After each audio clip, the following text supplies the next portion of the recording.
let's go to some of the basics. Let's start out with acupuncture first, since I know that you've been doing this for a while in terms of different areas of expertise that you have in your own practice. Tell us a little bit about just the very basics of acupuncture. Some of our students, maybe they've never even had an acupuncture session. Maybe acupuncture, they've heard of it, but again, they don't know too much about it. So talk to us a little bit about just some of the basics. What is a meridian? What is a channel? What are the 5 elements? Just give us some of those basics. Well, acupuncture is an integral part of traditional Chinese medicine, which dates back over 5,000 years ago. It is a medical system that is one of the most ancient systems, and it incorporates qi, which is the vital energy or life force. And the acupuncture is very fine needles inserted into specific acupuncture points that help regulate the flow of that qi. It can be used for pain, for digestive issues, for chronic disorders, for anxiety and depression. It regulates the hormones through the nervous system. So the needle sends a message to the nervous system and to the brain to get the body back into balance, reach homeostasis again. So it releases the endorphins.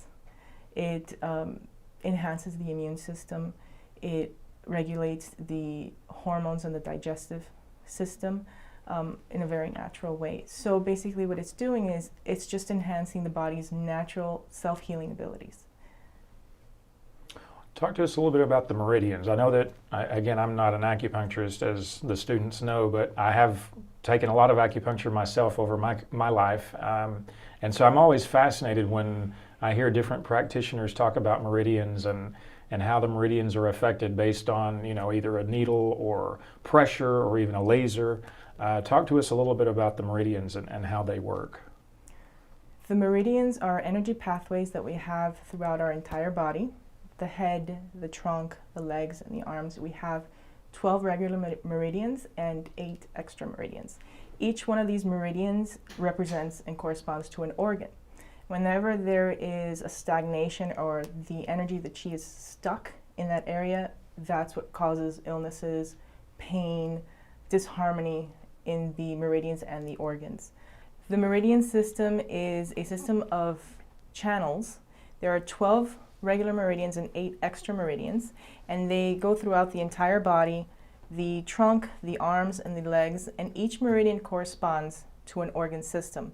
When any of these organ systems are out of balance, they'll manifest in the meridians, and vice versa. If there's a problem in that area, it could indicate that there's a problem in the meridian system, in the organ system and the meridian system.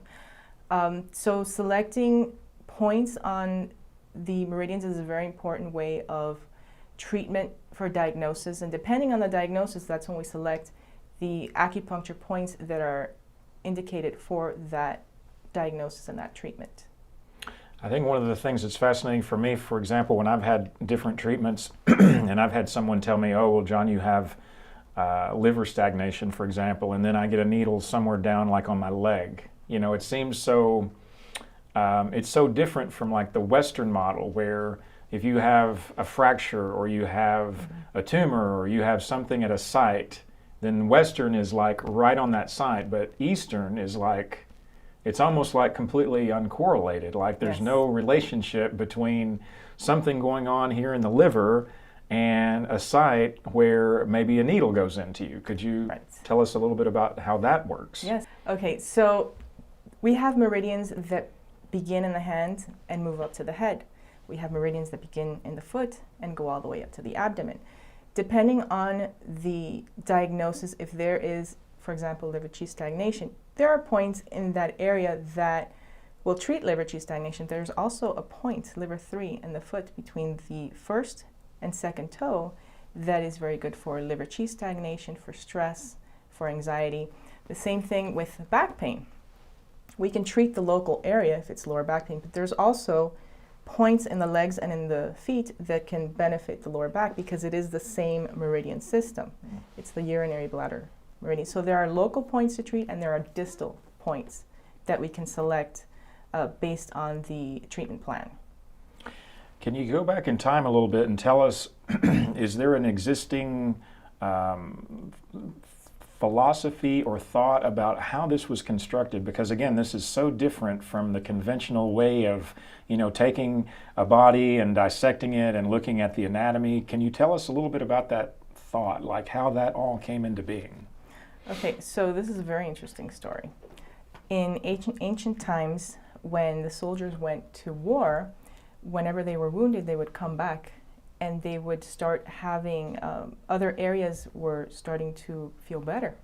So if they would have an injury in their shoulder, they could have something else, some other issue, some digestive issue resolve. And that's when they started realizing that there were points in the body that would represent and correlate with certain organs and conditions. So throughout the centuries, they realized that the body is seen as a whole and not in parts, like in Western medicine. So the diagnosis, when you look at a patient, you don't only see the spleen or the liver or the kidney, you see everything in relation to the other. All of the organs affect one another, they're interconnected, they're interrelated. Movement or illness in one organ can affect another. The same thing with the meridians. If there is pain in the kidney area, there could be problems with the kidneys. And there are meridians that cross along that area, so that is how we select the points depending on the diagnosis and the symptoms. Fascinating. I know there have been some functional MRI studies showing the effect of putting a needle in somewhere and then blood flow to the brain. Can you talk to us just a little bit about maybe functionally what is happening when you stick that needle in here? What physiologically or biochemically, what is, to your knowledge of the science today, what is going on when that happens? Well, MRI and PET scans have shown that there are points that are stimulated in the foot that are for eye disorders, and they are affecting the visual cortex of the brain. Wow. Also, that releases the endorphins and regulates the hormones.